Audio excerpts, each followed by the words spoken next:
quando tava começando o jogo, Vaguinha, tu falou uma coisa sobre a postura do Inter. Que o Inter entrou com uma postura diferente. Não era o Inter que tu tava vendo, acostumando a ver. Eu respeito todas as opiniões, vocês sabem disso, mas eu não vi uma grande superioridade do Grêmio enquanto o jogo estava 11 contra 11.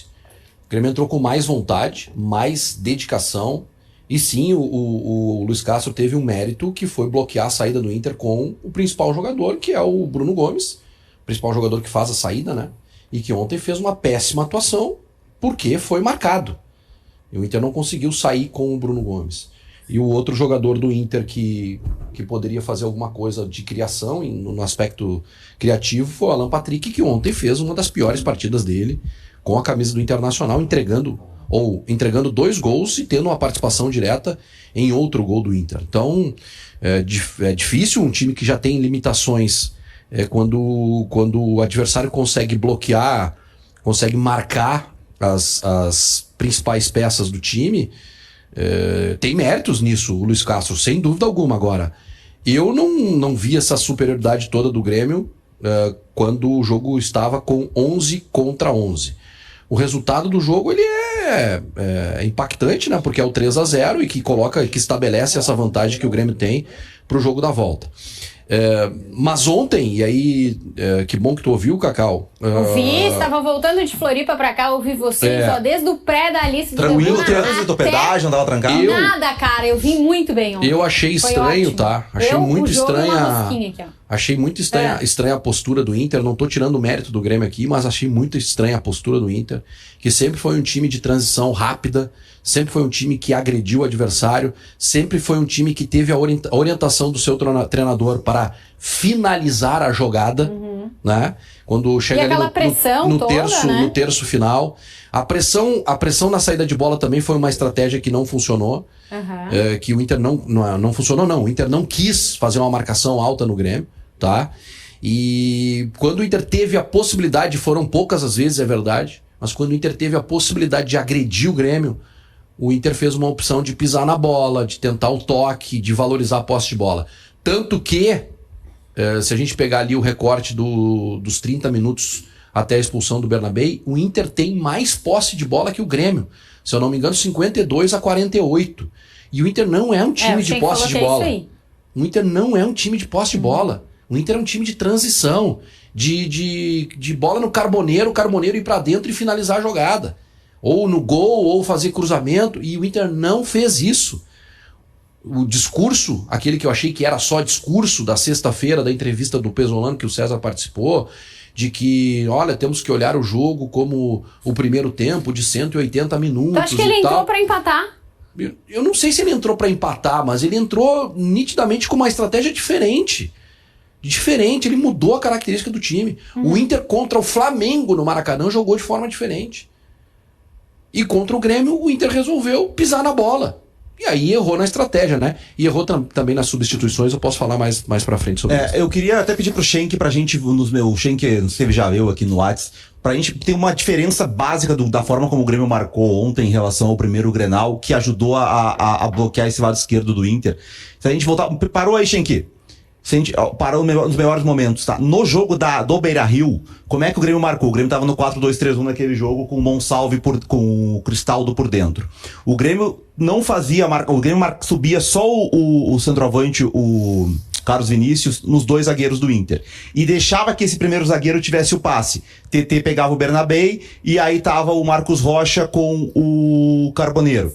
O Monsalve teve um papel de bloquear esse lado. Aí a gente pode rodar aí, Schenck. Aí a gente vai ver como ele vem pressionar, ó. Aí o passe já não sai tão bem, vem a pressão, vem o erro do Ronaldo. Ronaldo jogando mais pressionado.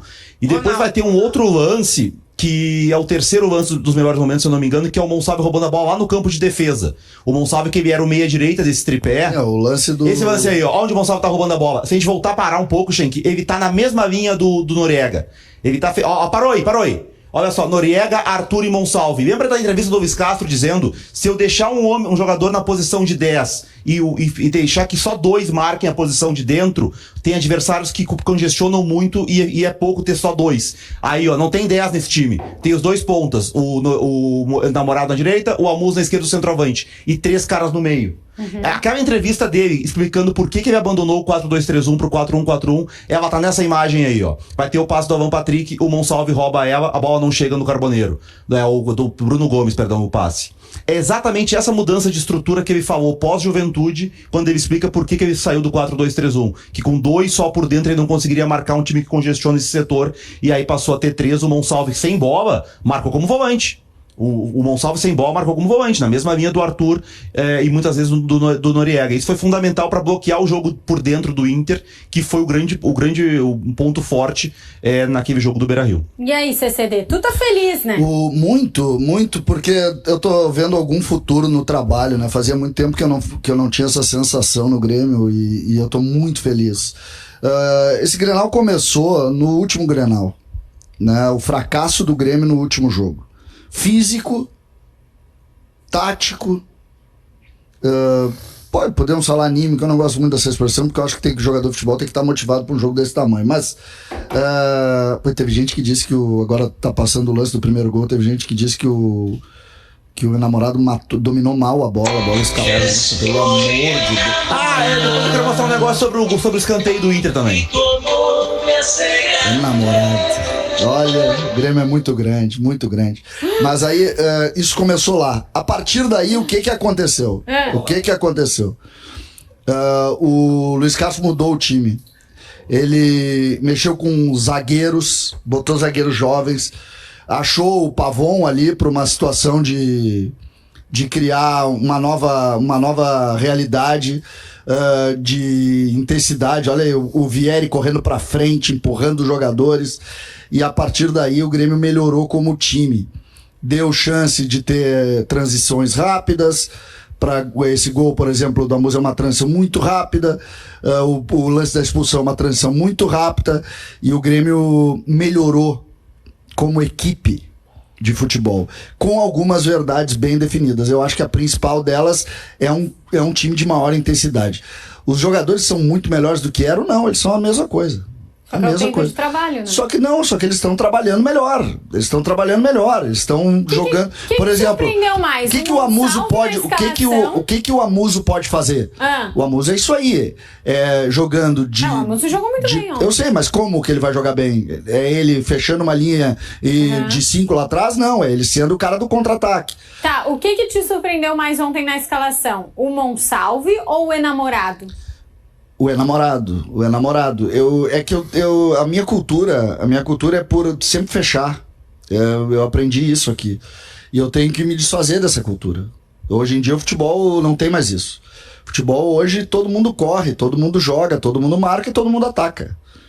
Se eu achar que eu preciso de mais volantes, que é o que eu sempre acho, eu tô errado. Eu preciso de jogadores de intensidade. Ontem, por exemplo, o Arthur foi outro jogador. O Monsalve foi um jogador diferente do que ele tem sido, ou melhor, do que ele vinha sendo. Entendeu? Então tu precisa disso. O que o Grêmio fez, olha essa jogada do Arthur, ó. Ele vai lá em cima no Alan Patrick, olha lá, tem 6 jogadores do Grêmio na frente da linha da bola. 6 jogadores do Grêmio na frente da linha da bola. Então é diferente. E o jogador... Esse lance gol, do Vitor Gabriel... Eu mandei, não sei se eu mandei pro Vaguinha, porque o Vaguinha tava de cara ontem, eu não sei se eu mandei. Agora, pro Munari eu tenho certeza. Ele mata a bola no peito, tá? Vaguinho, o que te deu mais dor de cabeça ontem? Nesse Internacional? Olha lá como ele mata. Viu? O Inter tem muito jogador ruim, né? Essa aqui é a grande verdade, né? Tem muito jogador que tá abaixo, que eu já disse, não pode jogar no Inter, mas tudo bem. Aí faz uma partida boa, contra o Ipiranga de Erechim são os Leão, contra o São Luís de Juiz são os Leão, na hora que aperta, né? Esse lance que a gente tá vendo aqui, tá? Isso aí é brincadeira, isso é patético, entendeu? Isso é patético. O centroavante do Grêmio chuta, finaliza até bem, né? Cavadinha e tal, mas a bola não entra. A bola bate na trave. Ela não ia entrar? Não, como... O zagueiro chega dando o bico, gente. Virando o corpo. O guri de 21 anos. Ele fez bem a conclusão, né? Uma bola difícil de concluir. O que mais me irritou, Gabriel, né? É difícil concluir, tá? Apesar dos erros individuais, tá? O que mais me irritou foi que o Inter entrou em campo achando que ia administrar um primeiro tempo e levar a decisão pro Beira-Rio. Tá? Então, assim, o César perguntou, a primeira pergunta dele, se teve soberba. Eu critico tanto a soberba do Grêmio em alguns momentos, O Inter foi soberbo. Eu não tenho dúvida nenhuma que o Inter foi soberbo. Que o Inter achou que ia ganhar essa final a hora que quisesse. E uma demonstração de soberba é tu não falar nada sobre arbitragem antes do jogo. É assim, vamos deixar. O Inter que sempre pegou no pé da arbitragem, o Inter disse, não, vamos deixar passar a questão da arbitragem aí, que nós vamos ganhar o natural, vamos passar por cima disso. Existe um protocolo no futebol do Rio Grande do Sul que precisa ser cumprido. Tu tem que se posicionar. O Grêmio condicionou a arbitragem. Tu tem que condicionar também. Senão fica disparelho. Não. Isso demonstra arrogância. Isso demonstra que tu tá numa zona de conforto, que tu acha que vai ganhar. Então, esse tipo de postura de não entendimento de que se tu não esticar a corda em todos os aspectos que envolvem um jogo de futebol, com esse time que tu tem, tu vai perder. Olha só, já vamos... Deixa eu só inverter um fio aqui. Vamos, já que o Vaguinha falou de arbitragem, em vez da gente falar de como recuperar o Colorado agora pro jogo de volta, vamos falar da arbitragem do Grenal, já que o Vaguinha tocou nesse assunto. Porque realmente antes não teve BO bafafá. Teve alguns comentários, não sei e tal. Mas não repercutiram. Mas não repercutia tanto. E aí ontem, depois do jogo, aí sim, Pesolano tava pistola com o Daronco e a gente tem uma fala dele. Un árbitro que tenía una foto con el estadio do Grêmio en la costa. Un torcedor de Grêmio fazendo bar. Vamos, gente. Eso eu não sabia. Perdona. No sabía. Mas no es vermelho la de Arthur. Chuta cuando vira. Bueno, él no se cubre. No fue natural el movimiento. Pronto, hasta ahí falamos de fútbol. Después, erros, sí, tenemos, sí, todos. Mas si ahí, hasta ahí se cobraba bien, el jogo era para nós. E aí, gente, essas reclamações aí do Pesolano? Eu acho, eu não... Só pra contextualizar, ele tá falando do árbitro do VAR, que é o Daniel Bins. Tem uma foto dele num perfil de Facebook, que ele tá de terno e gravata dentro da Arena do Grêmio. A Arena do Grêmio de fundo. Mas trabalhando. Bom, ninguém sabe. Tá lá. Esse é o contexto, só pra contextualizar. Mas gente, eu acho... Só que uma foto por uma foto não dá pra tirar isso, né? Eu acho, por exemplo, que tudo é exagerado. Nessa hora, principalmente na hora do calor, é tudo exagerado. Inclusive a manifestação é muito ruim. Ele mesmo disse, eu não sabia. Sim, alguém do Inter foi lá e botou no dele. Vai lá e fala. Agora é o seguinte, tá? Eu tenho observações pra fazer sobre a arbitragem, tá? Pode fazer. Do jogo. Mas antes eu acho que o Pesolano foi pilhado ali. Tá? Ele foi pilhado no vestiário, não tem dúvida nenhuma disso. Ele foi pilhado. Sim, tava indignado e aí pilharam ele e foi eu só espero o seguinte, ele tem se demonstrado um excelente profissional, um jovem, estudioso, e já mostrou em pouco tempo de Inter que ele conhece futebol e que ele é um cara que vai fazer grandes trabalhos na carreira dele, que tá começando. Só não pode cair nessa pilha. Se ele achar que o jogo foi só até a hora da expulsão, que ele acha que o Arthur deveria ter recebido o cartão vermelho, se ele realmente pensa isso, eu começo a me preocupar. O Inter precisa olhar para os problemas que tem. Quer reclamar de arbitragem, quer se posicionar em relação à arbitragem, eu acho até que tem que fazer isso. Como eu disse aqui, tinha que ter feito antes do jogo também. Pode se posicionar, pode reclamar de arbitragem. Agora, ele não pode basear o trabalho dele até o lance. Depois que o Arthur não foi expulso, acabou o jogo. Aí termina aqui futebol. Não, Pesolano. E eu sei que tu pode muito mais do que isso. Não entra na pilha de quem não quer preservar o Inter e quer preservar a gestão. Não entra nessa pilha. Teve erro de arbitragem? Discute o erro de arbitragem. Mas não esquece que o trabalho ontem, inclusive o trabalho do Paulo Pesolano, foi ruim ontem. Ele trabalhou mal no jogo de ontem. E o trabalho dos jogadores, das peças, foi terrível. Então é preciso olhar para isso durante a semana. Simplesmente chegar e dizer, não teve jogo porque o Arthur não foi expulso. Se nós repetir o que a gente fez aqui, a gente ganha o jogo se não tiver erro de arbitragem. Não, vai perder de novo. Eu só quero colocar uma situação. Primeiro, tá? Eu tive a oportunidade de conhecer o Pesolano e parece ser um sujeito muito estudioso, competente. Eu não quero diminuir nada aqui. Eu acho que pra mim ele foi infeliz na manifestação. Eu tô com Vaguinho total isso. foi pilhado no vestiário. Isso não é um treinador uruguaio que chegou ontem no Inter, não tem essa... eu quero saber se o cara do VAR... Não, pelo amor de Deus. Isso é típico da nossa aldeia aqui, também aconteceria se fosse no caso do Grêmio. Agora, ele tem um erro pontual no jogo que foi determinante para a derrota do Inter de 3-0. Quando ele perde um jogador que é do jogo, tá? Tem um jogador expulso no futebol hoje, é do jogo. Ele demorou para entender que tinha que mudar, e quando ele demorou, tá 2-0 contra ele.